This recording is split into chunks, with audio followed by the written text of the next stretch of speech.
Okay, in extreme heats, anytime we hit any temperatures that people aren't ready for or used to at that time of the year, because we can get sunburned, of course, if we're out in direct sunlight too long. There's also heat cramps. Then there's heat exhaustion and heat stroke. Those are the more serious illnesses that we see. This is when people are literally becoming overheated. Early signs is excessive sweating. They get hot, weak, maybe nausea and vomiting. When they reach heat stroke, that's the most serious situation. Now their bodies basically run out of compensatory measures. They're no longer sweating at this point. They're actually dry. They may be wet from the earlier sweating, but they're no longer profusely sweating, and that's a dangerous situation.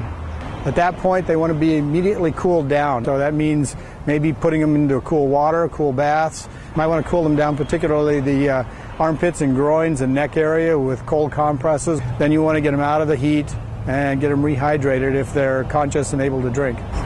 Well, take care of yourselves, first of all. The healthier you are, the better you'll survive in the extreme heat. Making sure your head and skin's covered, light-colored, loose-fitting clothing, long sleeves, again, to protect you against the sunburn.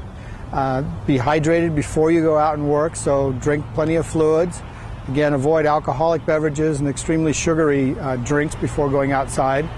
Exercise, stay in shape, and then when you feel that you're getting weak or you're getting overheated, make sure you cool yourself down. People most affected by heat emergencies are the very young and the very old, and then any people with chronic disease like diabetes or high blood pressure can also be more affected by the extreme heat.